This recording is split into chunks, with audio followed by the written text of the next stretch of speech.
All right, so today we're talking about Assyria, and this is going to be a little bit shorter of a lecture just because it's a very particular group subset of people, right? We're not looking at an entire region of Mesopotamia like we were with Mesopotamia before, or when we move into Egypt and we're looking at all of Egypt.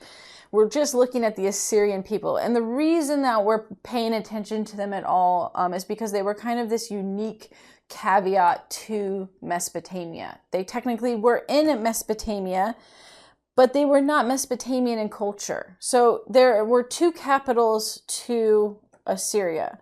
You had Ashur, which was the first capital, and then Nineveh became their capital in the Neo-Assyria period. So Ashur was for the first part.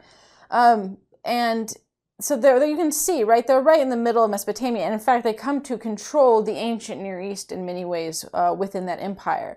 If you look, we're going to talk about, there's three periods. You have old, which is the dark green, the middle, slightly darker, and then new, but it's often called Neo-Assyria, which is still just new. But Neo-Assyria, old, middle, and Neo-Assyria. And these three areas, right, that they adapt to the area and the surrounding, but they take a significant turn in cultural difference by the Middle Kingdom, or period, I would say. So we're going to look very briefly at the Old and Middle. There isn't a ton that's unique that I would say, like, where you can go, okay, we're going to talk about, the Old and Middle for a long, long time. We're going to just look at a few key ideas. Neo-Assyria is where really the Assyrian culture and what the ancient Near East got to know them as because they conquered it really is kind of about. And here's just another map kind of showing the different kingdoms and territories, as well as when they took over different regions, because they will interact with the kingdom of Judah and the kingdom of, they'll interact with the kingdom of Judah and the kingdom of Israel once it's split, but we're going to talk about them in another lecture. So we will come back to the Assyrians just very, very briefly when we talk about the Hebrews. But this map I just like because it kind of shows a lot of the locations that they were taking over, where the first one shows more the broad area of how they fit into Mesopotamia. So again, in Mesopotamia, but ultimately not technically Mesopotamian in culture. So the first area that we're going to look at then is Old Assyria. And with Old Assyria, you have, they're relatively small, and certainly the amount of power that they have is negligible. In fact, it's going to influence how they develop really for the next phases. They were semi-nomadic, and they were sheep herders.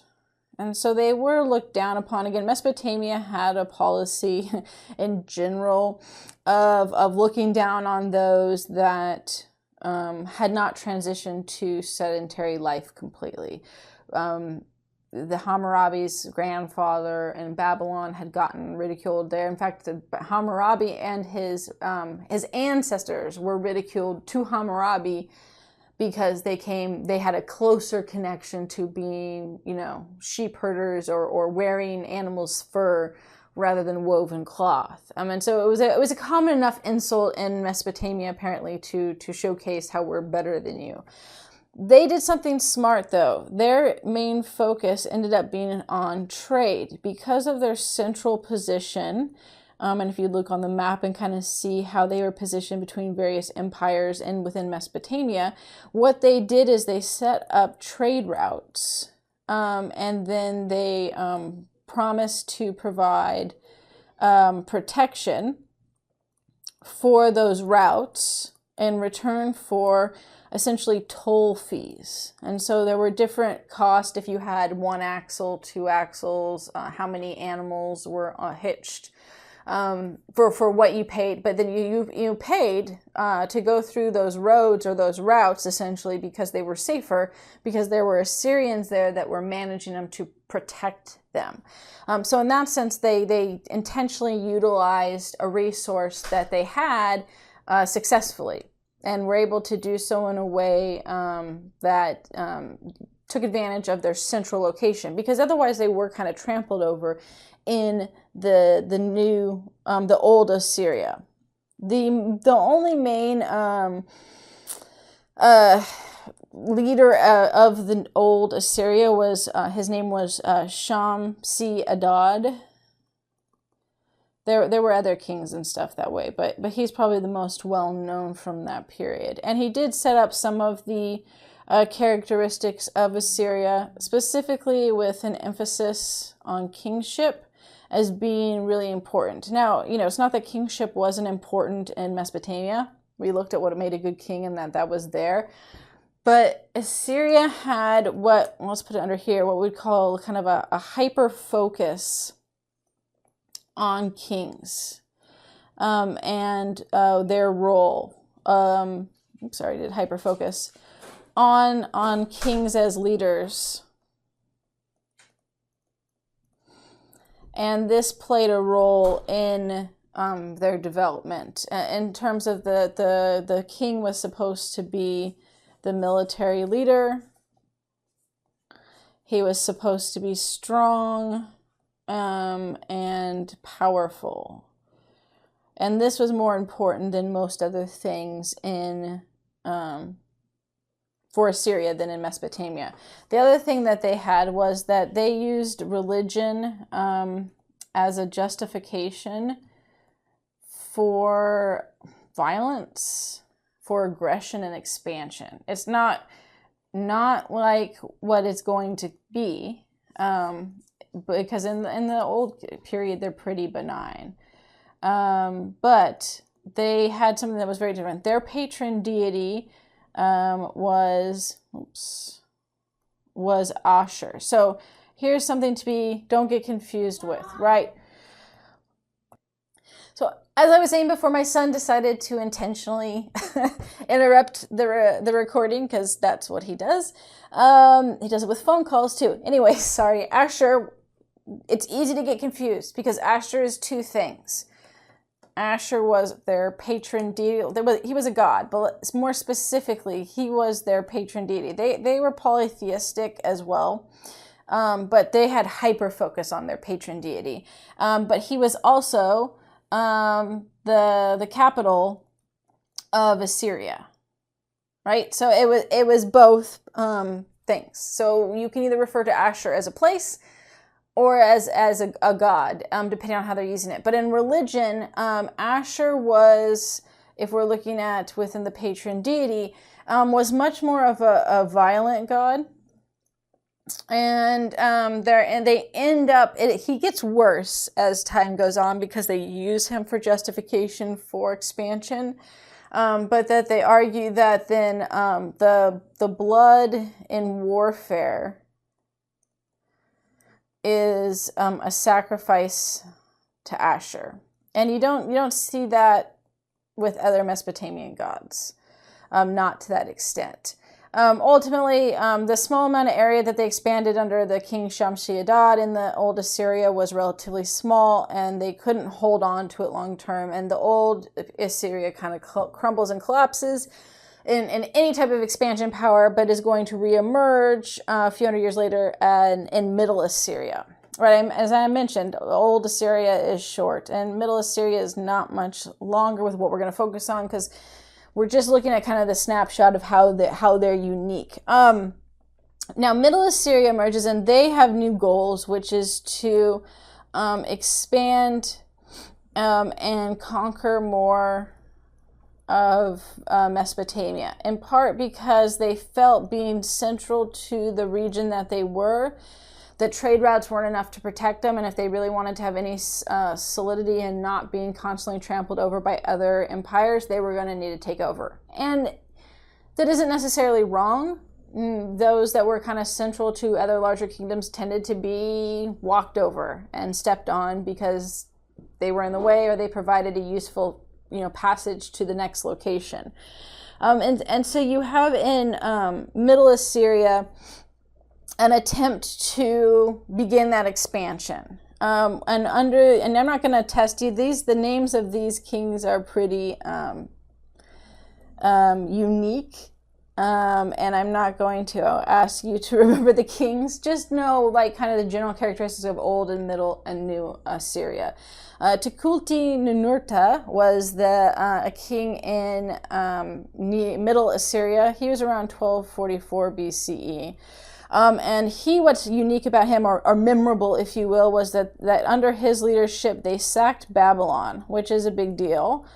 Because Babylon was the city of Mesopotamia, what Hammurabi had expanded and created with it. And they started the process here of they carried away the gods of Babylon. This was really the first time of using this practice, and then they began to do it for every conquest.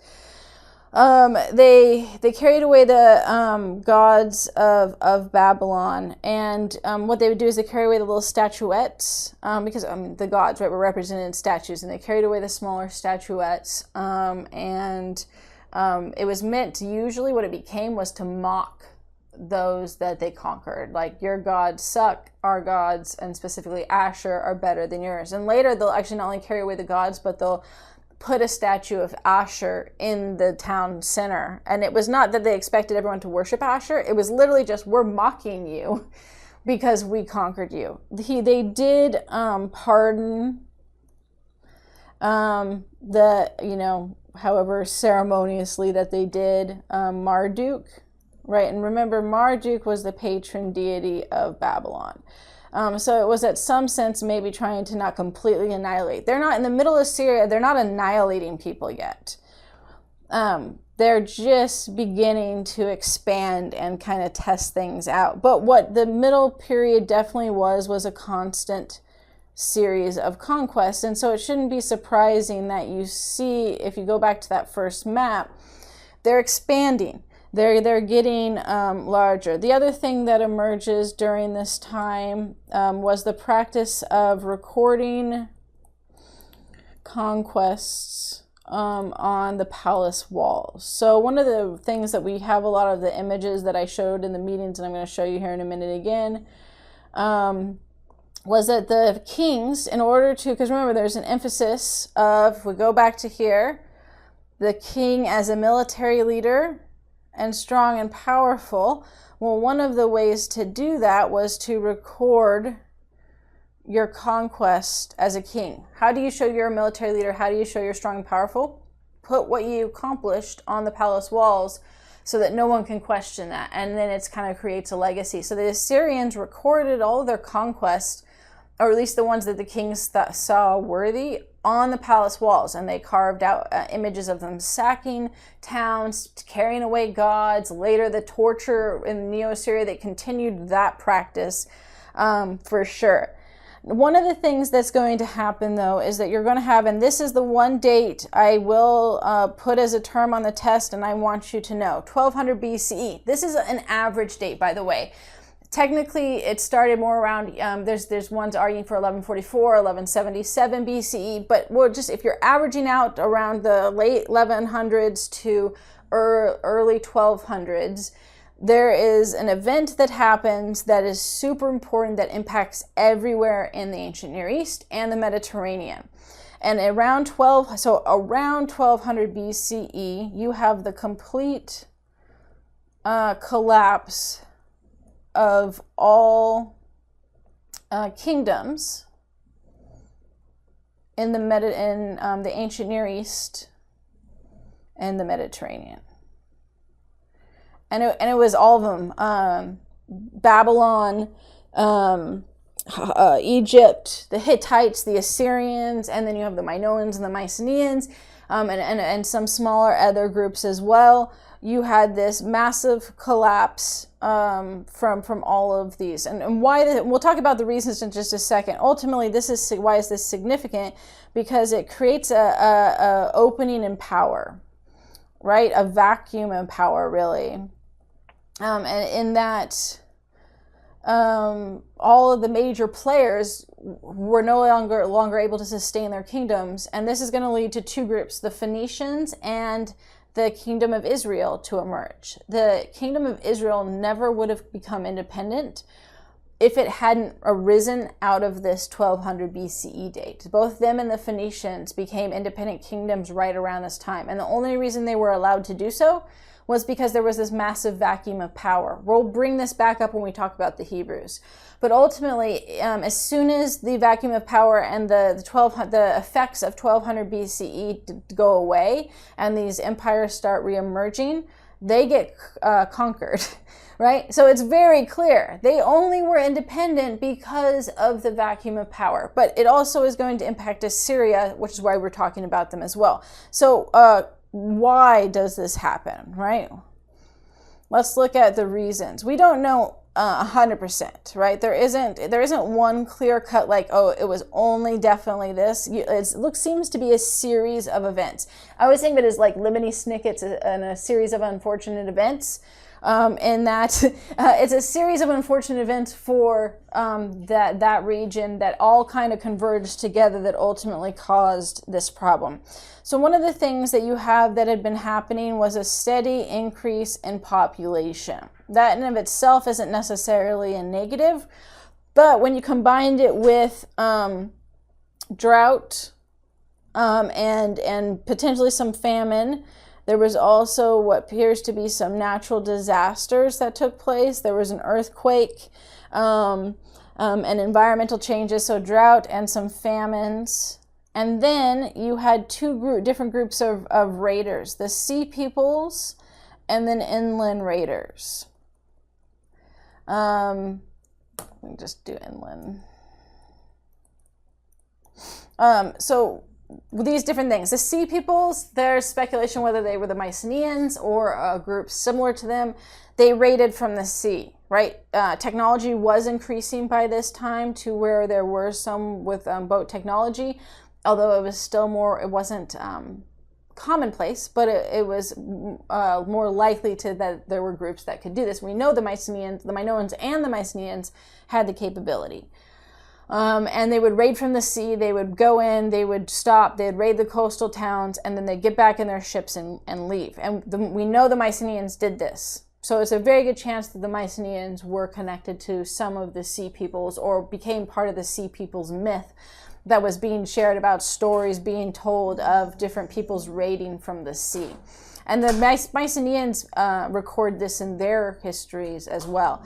And then you also have inland raiders that took advantage of raiding in different areas based on weakening status of the borders. But so population increase in of itself isn't a bad thing, but when you add it to, it creates more demand on supplies, on food, on resources, right? That's the biggest issue here is you just have to have more resources with the increase in population. Also, the larger of an empire you have, the more resources you have to be able to provide as well. But then you couple that with drought and potentially some areas of famine that we know were taking place in different areas in the ancient Near East and Mediterranean, and then some natural disasters, at least one earthquake, if not a couple others. And then the two different type of raiders coming in and destabilizing the market. The combination of these things seems to have caused a collapse. And so that became problematic for all of these societies as, the Assyrians began to watch these larger civilizations begin to collapse. So in this now, what we're going to talk about here are the changes they made to try to prevent their collapse. It doesn't work. They still collapse because of these events that happened around this date. But the changes they make, they don't really implement in the Middle Kingdom, Middle Assyria, but they don't actually enact them out. They implement them, and then they're going to collapse. They tried to implement them so they wouldn't. That fails. They collapse. But what happens is when Neo-Assyria reemerges after all the civilizations begin to recover, they take those practices that were created that we're going to talk about just in a minute, and then effectively use them in Neo-Assyria. So the main guy for this was Tiglath-Pileser the First, and he tried to, we'll say stop the decline. And whether it was to slow or, I'm sure his ultimate goal was to stop it, not just slow it. It's low level reaching there. my main goal is only to slow our decline, not try to stop it. Nah, we won't go for that. We'll just we'll just go with slow decline. No, he probably tried to stop it, but he did slow it a little bit. But the whole purpose of how they tried to stop the decline was to institute new methods of power and rule that become the precedent for Neo-Assyria. So again, what I'm sharing right now here, these do not become the policies of the Middle Assyria. They just create them and then they collapse, right? These are the characteristics of Neo-Assyria. So one of the things was, it was a whole shift. They already had a higher emphasis on... open. All right, so they already had a policy that was more warfare-based and ruthless in some ways than other Mesopotamian societies. They'd already established that, but Tiglath-Pileser even went further than that and created an emphasis on ruthless warfare.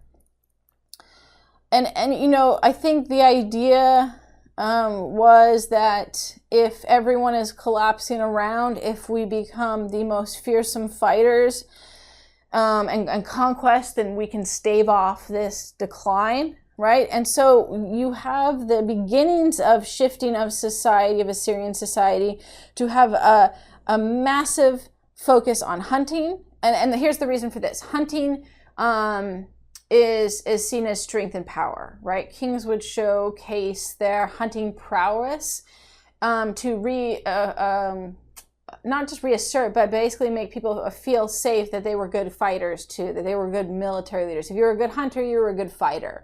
And so that the culture became really hyper-focused on hunting, especially for military and the military leadership and the king. Even going further with the characteristics of the palace as propaganda, right? So the palace walls became propaganda for the Assyrian conquest and empire. And then they implemented terror as a method of control. And I'll write these two and then we'll talk about it. So they don't actually get to practice this.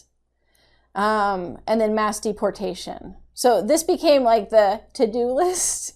It's like an evil to-do list. The evil to-do list of the Assyrians. They don't end up doing them, but when they come back in Neo-Assyria, they do them. Okay, so I just don't want this to show up on the test, but then you say in the Middle Kingdom, they started terrorizing people and deporting people. No, they came up with a plan. They barely started doing anything and they collapsed. But Neo-Assyria, this is the characteristics. It's just the importance of why Neo-Assyria changed. Why Assyria's characteristic went from brutal to ruthless. Well, they went from brutal to super ruthless in the new period, because of these changes at the very end of the Middle Kingdom, where they were trying to save the kingdom. Terror as a method of control was really the idea that you scare the living crap out of everyone. that's really what it was for. We're going to scare the living crap out of you so that you capitulate to us. Then we don't have to fight as many people. But they backed it up with actual violence. That was going to be the plan. And we'll see in Neo-Assyria. And probably even ratcheted it up from what the original goal was in the Middle Kingdom. It's varied and stuff. And then mass deportation was that you don't leave people in kingdoms you conquer. You disperse them throughout your empire, because then this leads to less revolts. They were afraid of revolts as a part of a decline. And the terror is a method of control, right? Less people were willing to fight you, right? And in that sense, it's not a bad concept, other than being horrible. And they do become, they're not hated in the Middle Kingdom, because again, they didn't implement it yet. So when they do, so then they collapse, right? Let's put here 3.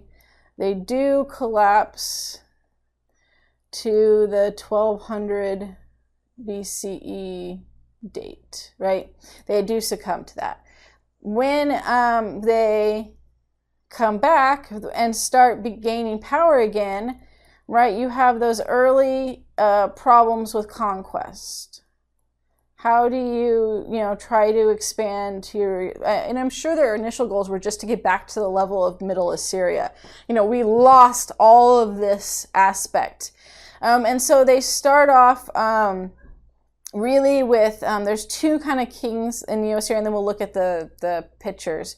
You have Tiglath-Pileser the third, and there we go.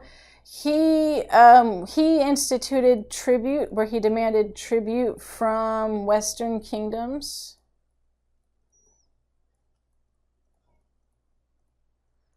Who had actually not paid in generations.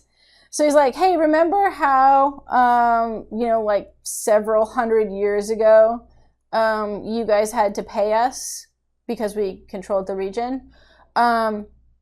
You're going to pay us again. And if they were like, yeah, no, we're not, why would we do that? He destroyed them. So refusal led to immediate destruction. And so they actually started expanding that way by just trying to reconquer control and power of previously held territories. The main guy that is probably really well known, Ashurbanipal, but we're not going to talk about him. But another one that changed some of the policies is Sargon II, which he was a military commander and then king who took the name. He intentionally took Sargon's name. And what's interesting, right, is that Assyrians weren't Mesopotamian in culture really at all, but they liked Mesopotamian culture. Why take Sargon's name, right? What is it going to do? Well, just like Sargon, the first king of Mesopotamian Empire, he believed that it would help justify control over Mesopotamia, which then clearly shows their goals when you have this intentional aspect of it. And he tried to claim connection to Sargon, right? So, I'm like, connected to the family name, and then it reinforces the legitimacy of their expansion progress, if you will, right? And so then after this, what they really did is that you have an entire culture that emerges on those methods of warfare and conquest. Okay, and so with this, it's the idea of emphasizing, and I think even more so with Ashur here, that their god Ashur, and we should, they do move to Nineveh by this point. We can put it here. Nineveh is the new capital, right? You don't have Ashur anymore. Ashur, it still was a city, it just wasn't their main capital. Ashur, then, their god, right? They very clearly laid out by this point in time that he demanded worship through military conquest. So the other was a justification of, the blood spilled in military conquest can be a sacrifice to Ashur. Now it was he demanded, the god, their patron deity, demanded worship through military conquest. And then they believed that Assyria was first. So Assyria first belonged to Ashur and then the king, which that's not abnormal for Mesopotamia, right? The gods were always there, but that those who did not accept Assyria control, so any society that did not accept Assyrian control, then didn't accept, they rejected, were rejecting Ashur. And therefore, this led to the justification of mass killing. Right? Fine, you're going to be the town that is going to reject Ashur. fine. We're going to kill you. And specifically that fits into their terror as a method of control, because they didn't just kill, they tortured. But it reinforces that fear in the process. Then this is then where they implemented the idea of trying to, the humiliation of other gods, right? That already was a practice established, but it became much more of a practice. And replacing Asher in the city, replacing a statue with Asher to emphasize their power and control. The other thing that emerges during this time was which was started during the middle one as well, was with the military. The military was full-fledged, a professional military. And you think about, why does that matter? Well, if most people are not professional military, they're a farmer or whatever else, and then they're fighting when they need and they go back, versus Assyrian men were soldiers, and that's what they did. And they either were training, fighting, or building roads and helping with construction of public works and palaces. So this meant that they were far superior fighters. It also meant that because of the emphasis on conquest and fighting, that they had technology that was advanced compared to other Mesopotamian societies in, we'll say, warfare, right? Specifically, that they had siege chariots and tools that most people didn't take on walled cities. They fought soldiers outside of that. Assyria actually took on the walls so that they could destroy the city. You also had cavalry, a 3 to 4 man chariot, which was unique too, and we'll look at those in just a second in the picture. They were huge on archers. That was actually their main. So these were the main ones, and foot soldiers were secondary, where most of the places, foot soldiers were the main type of war. But this meant that you then had archers and cavalry with the horses that were far superior, so that you just had, you had this series of other weapons and tools that were more advanced, along with, of course, the fighting force in that process. So that you knew when you showed up to someone's, backyard, if you will, and were like, hey, we're here. And they did. They gave them an option. They said, we're stronger than you, and we're going to win because we have the professional military and you don't. And so you have two options. You can either open the gates and let us in, and we're only going to kind of kill the leaders, and everyone else will just be deported. Or you can resist us, but you'll lose, and then we will torture you guys. And so, of course, for many, after hearing the slaughter and terror that the Assyrians had done on some of the other towns as they began to expand in Neo-Assyria, people let them in. And ultimately, those who didn't and resisted were almost always destroyed. This led to Assyria controlling all of the ancient Near East. And they became a massive empire. They also were the most hated empire because of how brutal and horrible they were. What ultimately causes their decline? Well, it's what usually causes a decline. They expanded too far. The resources of the area didn't really actually, did not provide enough for their cities.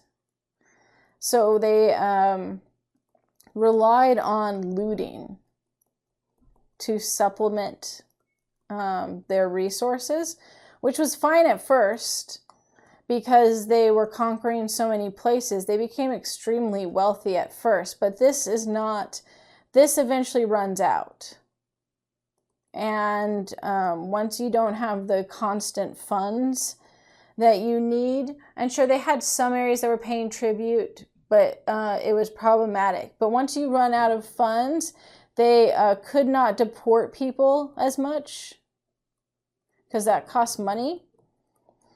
And the other issue that they ended up having is that they didn't have enough soldiers. And when they didn't have enough soldiers, then they turned to mercenaries. And the thing in history shows that when you turn to mercenaries, it's always a sign of decline. It's never worked out for people because mercenaries just don't have as much skin in the game. And ultimately, when they collapsed, they did, and we're going to talk about this briefly with the Persians. It was the Medes and Persians, and with alliance with Babylon, Lydia, and Egypt. So you ended up with this coalition that destroyed them. When they were destroyed, like, I'm serious in the sense of that Mesopotamia had a collective celebration. Everyone hated them. It's also going to set the scene for Persian Empire because the Persians are going to look like angels as a control compared to the Assyrians. So many people didn't mind when the Persians started expanding and taking control of the region because they're like, compared to the Assyrians, they're amazing. And they weren't. The Persians weren't that bad of rulers. They were pretty lenient and respectful of cultures. But you really could have been, it didn't take much to be better than the Assyrians. It just helped Persia, I think, with their propaganda of being like a good rule because people are like, well, yeah, compared to the Assyrians, you guys are doing awesome. And if you had to pick between one or the other, no one was going to pick that. They completely leveled Nineveh. Brick by brick destroyed it. So much so that it was referenced in the Hebrews text, what became the Bible. And for the longest time, people thought that it wasn't real because that was the only reference to it. And only later when they actually discovered it and archaeological evidence and discovered it and undug and realized that they literally had, like it had said, leveled Nineveh brick by brick because that's how much they were hated. So here's Asher, right? He's got a bow. Their patron deity was basically like the god of warfare. And he was not a nice god. So they definitely had, like I said, the not so nice patron deity. This is just a reconstruction of the palace. Let me just come back to that just a second. All right, so the Assyrian palace here, this is just an animated aspect of it, but the walls were littered with these, not just paintings and drawing and carvings of scenes, but they wrote about lists and lists of not only the conquest, but it was like a grocery list of what they took. So I, king of whatever, took this many good, this many pots, this much wealth. And so the palaces, when they were able to find some of the walls and things like that, and the library did survive. It was buried under rubble, but cuneiform tablets survived. And they had collected cuneiform tablets from all over Mesopotamia. They also had their own records in there. And so it was very useful in seeing like the talk of them talking about what was important to them. It was warfare. Here we have, this is the whole scene with it. You can see they would carve and show the siege, and it shows them chipping away at the wall. You have a scene here where you have the Assyrian having conquered people take away the loot. We're going to get a close-up of that here. See, he's the Assyrian, you can see with the bow and the headdress. That's how you know they're Assyrian. And it has the other conquered people carrying away bags of loot from the city. Here are their chariots. Again, archers were like the higher end military. And they had chariots all over the place. That was definitely the main preferred thing with horses.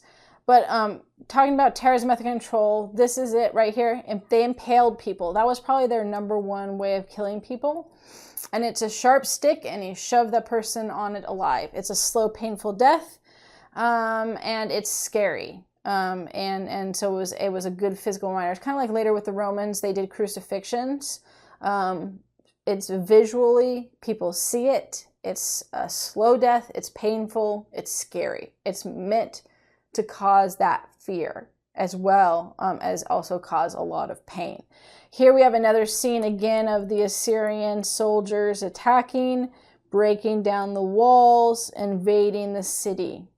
They were digging a hole into the wall as well. They were way more adventurous in being willing to siege walls. Hang on just a second. This is why I don't record during the day most of the time, guys, because my kids cannot for the life of them be quiet. So here we see, this is the 4-person chariot. This is the 3-person chariot was more common, but you did have the 4-person, and it's brilliant because normally you had a 2-person chariot, someone who drove and held a shield if they could, and then the other person shot the bow and arrow. Here you have a dedicated driver, a dedicated archer, and here 2 dedicated shield bearers. Right, so 3 would just be 1 shield person. 1 person to hold the shield to block the person driving and the person shooting. But I guess it's extra protection this way. And then you also had the cavalry with people with archers on horseback, and they were very, very effective at this. It was the skill level for this was amazing. So that's like that new type of technology. They also had a new compound bow that they created that was more powerful and strong. Again, image after image. This is one of the kings of chariots. So it just shows how important this was. This is the siege chariot I was talking about. Notice here, so they used it to ram while they're all shooting bows and arrows. But just like I said, no one else was doing this type of siege warfare. This was very, very new, and it's part of the reason that they were so effective.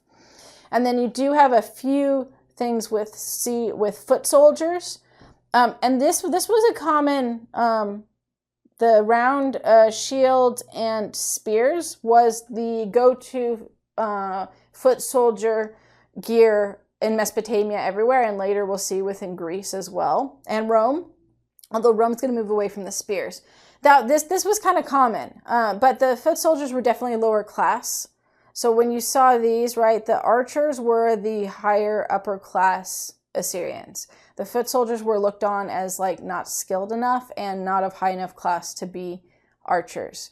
This is a little blurry, but this is the carrying away the gods that I was talking about. The Assyrians would carry away the little statuettes of the conquered gods, and they made a whole procession out of it. They would have a parade. They would do it in front of the inhabitants. It was meant to humiliate the gods. It was meant to mock and make fun of them and the people. And then they replaced those gods with Asher, a sculpture of that. This one is just showing another one of carrying away tribute, which again ends up being part of their downfall. Not tribute, it'd say tribute, but it was loot. This was loot. This is what they took from the city when they conquered it. Looting cities gives you immediate wealth. It does not last. And the same thing, it's just a larger picture of it. And then, as I just talked about, the cruelty and torture. They cut off limbs. I mean, you can see the feet and hands here, impaling. They made children cut off the hands and limbs of their parents if they wanted to survive. There were stories of them cutting off hands and limbs and then leaving the people lying in the desert to either die of dehydration or bleeding out. And then you had people who were pulled apart or skinned alive, eyes gouged out. It wasn't just terror as a method to scare people. It literally was the terror that they did to people, which then became a method of control. They were bad people. They were not nice. So it's ultimately not surprising that everyone celebrated when they ended. Okay, so that's where we're ending with that for the Assyrians. Again, in Mesopotamia, but they really weren't Mesopotamian in anything but in the fact that they lived in that region. They did not practice the culture and structure of the rest of Mesopotamia. They were way, way more brutal and cruel than anything the rest of Mesopotamia ever dealt with. And part of that was their patron deity, and part of it was their desperate attempts to protect, continually and perpetually shape their ability to control an empire. And for a while it worked. They were powerful. They controlled most of the ancient Near East. But no one's ever going to let you stay powerful long if you're like one of the most hated groups of people in society.